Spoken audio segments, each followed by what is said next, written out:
of you very much too.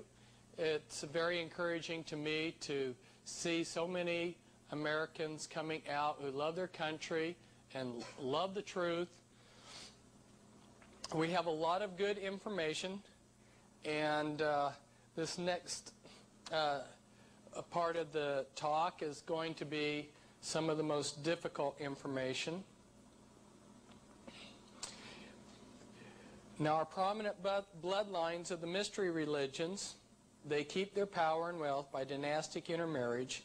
They maintain as low of a profile as possible, and they use fronts for legitimacy. Here's some of the information on the Collins. The Rothschild family, for instance, have their own secret genealogies which go clear back to Nimrod. Now, who was Nimrod? Nimrod was a great warrior, and remember we talked about the power of Gnostic religions, and he realized as a warrior that he could take the power of the state and combine it with the power of Gnostic religion. And you see an example of that Babylonian system during the Middle Ages, where the Catholic Church was married to the state. Not all of us, though, can belong to one of these powerful bloodlines. So they have a game here that we can play, so we can participate in the type of games they play. And it was kind of interesting that this game has cards that represent the different things that you are to control to win the game. And these are a few of the cards of the game, and they are also the type of things that the Illuminati controls. Those of you who want to understand this further can look at it on your own. Now, the United States military has a lot of handbooks. This is a handbook for chaplains. It explains those religious groups that are recognized by the United States military. And in this book are a number of witchcraft organizations, including the Church of Satan. And in this handbook, it explains that within witchcraft there are 3 degrees, which is correct. If we look at this diagram, we'll see the basic structure of the secret Illuminati. Back in 1776, they structured the Illuminati with 13 positions. But around the time of the American Civil War, they restructured it somewhat so that what they created was this first level, your anarchy level here, and then a hierarchy level, and then your special committees and councils. This is very similar to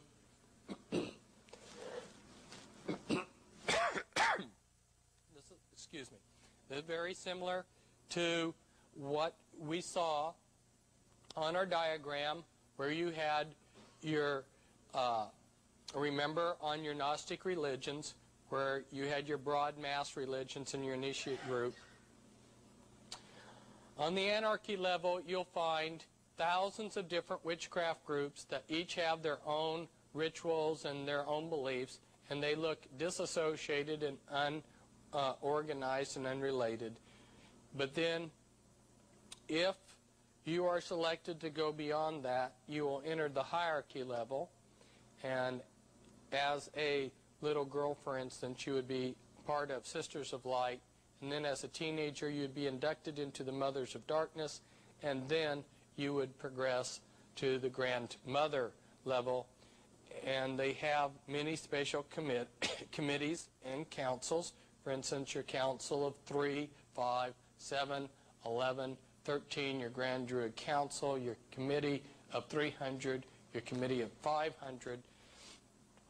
Over here, you see represented again that same 3-tiered pattern that I was talking about, and this is the Satanic Brotherhood, which is organized in hubs. The Satanic Brotherhood and Illuminati are like this. They're essentially one organization. Except the Illuminati is technically Gnostic dualism. They believe that your good deeds must balance your bad deeds. If you were to follow the life of somebody that was inducted through one of the Illuminati orders, like the Order of the Skull and Bones, you'll see that they are tapped as a candidate for first year or night, and a patriarch may rise to leadership within the Skull and Bones. From there, you'll see that they progress to the Council of Foreign Relations, whose equivalent is the Royal Institute of International Affairs, then to the Round Table groups, and then to the Pilgrim Society. The Pilgrim Society is far more powerful than Council of Foreign Relations, although very few people know about it and talk about it. And this is your OTO. Now this is a very important scripture to share with you. It says, "And upon her head was written, Mystery Babylon the Great, the mother of harlots and the abominations of the earth." I'm just going to go through this as quick as I can. Babylon the Great is fallen. It's become the habitations of devils and the hold of every foul spirit. All nations have drunk of the wine of the wrath of her fornication. Then it goes on to talk about her slaves and how she sells the souls of men. And it says, "By thy sorceries were all nations deceived, and in her was found the blood of the prophets and of the saints and of all that were slain upon the earth." I'll draw out 2 points from this. Now, the popular Protestant interpretation of this set of scriptures is that this is referring to the Catholic Church. Ladies and gentlemen, the Catholic Church wasn't even in existence when most of the prophets, the biblical prophets, were slain. This is referring to Babylon the Great, Babylon the mystery religions, which is today the Illuminati. And I also point out to you that there it says, all that were slain upon the earth. So God is a greater conspiratorialist than I am. He's laying at the feet of this one organization, the mystery religions, all the blood of all of these innocent people down through the years. It's very interesting when you're a researcher like myself and you go in and see how all these wars were created for the powerful elite and all of their assassination squads and everything. I have a better understanding for why God said all that were slain upon the earth are the fault of this mother of harlots. So the Catholic Church is a daughter of the harlot.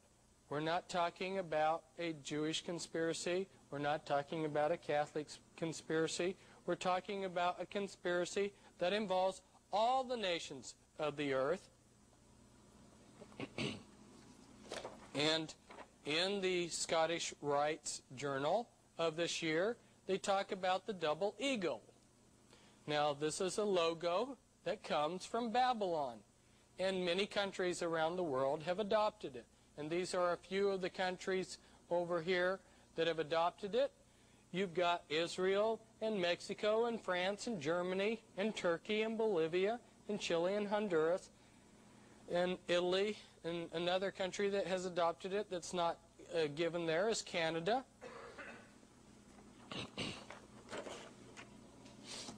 And this real quickly, I'm going to go through the next a few pieces of documentation very quickly.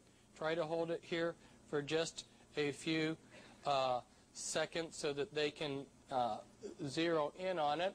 But it's telling us, comes from the Talmud, that the Talmud comes from Babylon. And this, from the Jewish Encyclopedia, is telling us how the Pharisees learned their beliefs